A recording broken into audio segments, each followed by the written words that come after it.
After logging into UCMS, you will first see your dashboard. On your dashboard, you will see an announcements section. This will be used for any announcements WPO will want to make to our providers. There is a statistics section as well that compiles data from your referrals for you to reference. Once you scroll down, you will also see your assigned cases. These are the open cases that you currently have in your name. Below assigned cases are completed cases. In order to move cases from open to closed or vice versa, please email a referral specialist. You will want to include the authorization numbers that need to be moved. After they are moved to closed, you will still be able to view them, but will not be able to modify information without the case being moved back to open. In order to access a case, you will just want to select the Manage button. This is the view you will see when you access a case. Within the Basic Information tab, you will see basic information about the client and case. One important aspect to note is sessions authorized.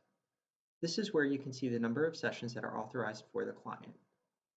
Below this, you will see the clinical intake with the information gathered when the client called in. This will allow you to understand the presenting issue for short-term EAP counseling.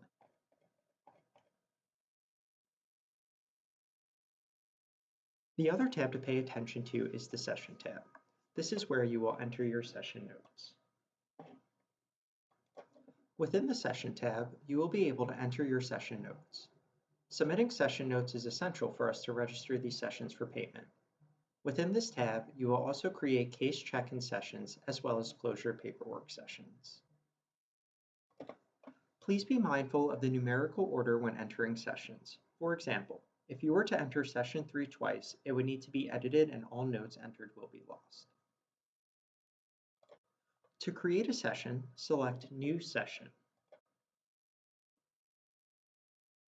Under Type, be sure to select the External option. Under Subtype, select the session number or case check-in or closure paperwork. Please note that case check-in and closure paperwork do not count as a session that will be paid. If you have a session and need a case check-in, you must create a session 1 as well as a case check-in. After selecting a subtype, you will then select the questionnaire from the dropdown.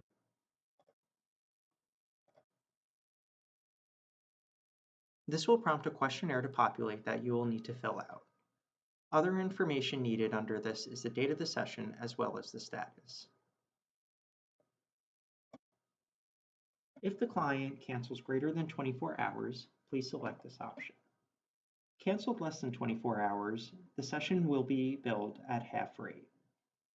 Completed will mean it was a successful session, and did not attend is the same as canceled less than 24 hours. Please do not select disengaged, pending contact attempts, scheduled, or unable to complete. After completing the questions under the session summary, please be sure to select Save.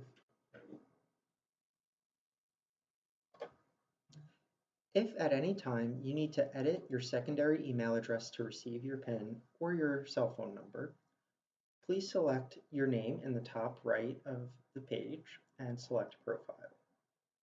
Here you will be able to modify the secondary email as well as your mobile number. The billing process works differently for providers that are using the UCMS case management system and is designed to streamline the process for the provider. No invoice is needed for payment. Sessions are totaled by the month they were created and paid monthly. Regarding payment, it is important to remember that sessions are grouped by when the session is entered in UCMS, not when the session took place. For example, if you have a session that took place on September 25th but didn't enter the session in UCMS until October 1st, then the session would be included with October sessions. We highly recommend sessions be entered as soon as possible after the session takes place to ensure no delay in payment. In the beginning of the month, you will receive a breakdown of sessions created in the system for the month prior. This will give you the opportunity to review and to notify workplace options if you see any discrepancy. Providers are given 2 business days to reply with any corrections. If any corrections are made after these 2 business days, you will have to wait until the next month for this to be modified. After the 2 business days, the breakdown is sent to the finance department to process payment. Payment is made within 30 days.